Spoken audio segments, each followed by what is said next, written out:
começa hoje o Fórum Econômico Mundial. Entre o temor com a continuidade da guerra na Ucrânia e os riscos de uma recessão global, também é grande a expectativa com a participação do Brasil no evento. O ministro da Fazenda, Fernando Haddad, e a ministra do Meio Ambiente, Marina Silva, vão liderar a comitiva do governo Lula. Marina, aliás, participa de um dos painéis do evento. E é sobre isso que eu vou conversar agora, então, com o economista e fundador da OnCare Research, que é o Roberto Atucci Júnior. Bom dia, Roberto. Bom dia, tudo bem? Tudo certo. Bom, podemos dizer que esse é o primeiro grande fórum internacional após aí o início do governo. A gente teve algumas mudanças devido também à pandemia, mas com apenas 2 semanas de governo Lula, com todos esses acontecimentos que tivemos na última semana, o que a gente pode esperar desse fórum? Seria um recado, uma sinalização para o mercado exterior que o Brasil segue girando a economia e que não parou independentemente dos ataques? Não, acho que sim. Eu acho que esse recado é importante. Eu acho que o Brasil está... O fato de ele estar sendo representado por esses 2 ministros, pelo ministro Haddad e pela ministra Marina Silva, é importante no sentido de que o ministro Haddad ele vai estar focado numa agenda institucional, mas basicamente vender, falar do plano dele de ajuste fiscal, e ele diz que também que a prioridade número 1, 2 e 3 dele é a reforma tributária, então tudo isso é muito importante, mas eu acho que também, eu não vou dizer que é mais importante, mas é muito importante a visita da ministra Marina Silva, que vai recolocar o Brasil no mapa como um ator positivo na questão climática. Quer dizer, o Brasil era visto até o governo passado como um vilão na questão climática, e eu acho que isso está mudando e isso oferece grande oportunidade para o Brasil. E eu falo isso porque a agenda climática ela é muito importante, ela está sendo muito discutida em Davos esse ano, quer dizer, existe uma emergência global e até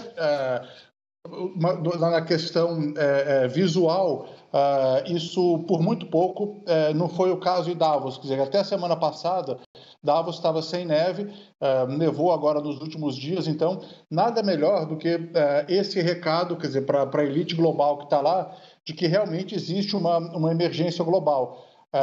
Tudo bem que não ter neve numa estação de esqui é o menos grave, quer dizer, tem coisa muito mais grave sobre a mudança climática, como, por exemplo, migração em massa, fome, tudo isso, do que não ter neve numa estação de esqui. Mas isso mostra, quer dizer, que o problema deve ser enfrentado e o que a ministra Marina vai colocar é que o Brasil é um ator relevante e importante e confiável para que seja enfrentada essa questão, principalmente quando a gente fala de preservação da Amazônia. E, Roberto, inclusive, no evento da COP27, que teve em novembro no Egito, o próprio presidente, na época, né, o presidente eleito Lula, ele chegou a falar que o Brasil estava de volta, o Brasil voltou, quer o protagonismo, principalmente em relação aí ao comércio do exterior, né, internacional. De fato, o recado foi dado antes. Agora chegou o momento de fazer esses encontros bilaterais, de se aproximar de novos acordos econômicos com esses países que demonstram interesse em investir aqui no Brasil? Sim, esse é o momento, quer dizer, quando a gente fala, por exemplo, da área ambiental, eu acho que existe, assim, um mar de oportunidades para o Brasil atrair investimentos nessa área, tudo que tem impacto ambiental positivo. E eu acho que esse processo já começou, por exemplo, com o Fundo Amazônia, quer dizer, com a Noruega, a Alemanha, eles retomando, quer dizer, as contribuições para o fundo, coisa que tinha sido interrompida no governo anterior. Mas eu acho que, assim, que o Brasil dispõe de uma oportunidade de ouro para atrair investimentos e para ser um ator positivo contra a mudança climática, agora que a gente tem uma liderança como a Marina Silva. Roberto, o momento, podemos dizer assim, né, o atual cenário é um pouco mais propício, favorável, até mesmo acolhedor para o Brasil ganhar ou voltar a ganhar protagonismo? Com certeza sim. E como é que você vê assim, a situação agora, que recados Fernando Haddad precisa dar, que anunciou na semana passada medidas, né, econômicas para tentar diminuir, né, todo o rombo das contas públicas? Veio também algum pacote e também as prioridades de encontrar um arcabouço fiscal, de também prioridade na reforma tributária, tudo isso precisa ser explicado para o mercado? Sim, eu acho, no final do dia, quer dizer, vamos traduzir as coisas em um número só. O que o mercado gostaria de ver, que seja nos próximos 2, 3 anos, mas fazer uma conta e conseguir enxergar a estabilidade da relação dívida-PIB. É isso que importa para o Brasil atrair volumes significativos de investimentos, porque esse é o indicador principal. Então, ele anunciou as primeiras medidas, quer dizer, muito focadas na questão da receita, do aumento da receita, mas ele falou, olha, tudo isso faz parte de uma equação mais complexa que vai envolver a reforma tributária junto com esse novo arcabouço fiscal. E tudo isso vai ser colocado aí, acho que ao longo do primeiro semestre.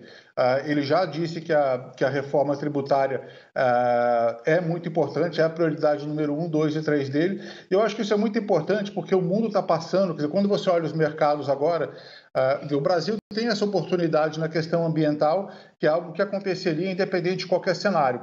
Mas o que a gente está vendo hoje nos mercados é que o movimento de aumento de juros, de aperto por parte do Fed, esse movimento está chegando no fim. Quer dizer, ele praticamente chegou no fim e já foi precificado para os mercados. O que isso significa na prática? Com esse movimento de aumento de juros tendo chegado no fim, o dólar chegou no pico, então a tendência hoje que a gente tem é que o dólar, o dólar globalmente em relação a outras moedas, que o dólar se enfraqueça. Quando isso acontece, você tem muito fluxo para mercados emergentes. Então, eu acho que o Brasil, os investidores, os gringos estão loucos para investir no Brasil. O que eles precisam é ter o mínimo de confiança nesse arcabouço fiscal, enxergar em algum ponto do tempo uma estabilidade na relação dívida-PIB, que eu acho que aí sim o Brasil vai conseguir atrair bastante, um volume significativo de investimentos.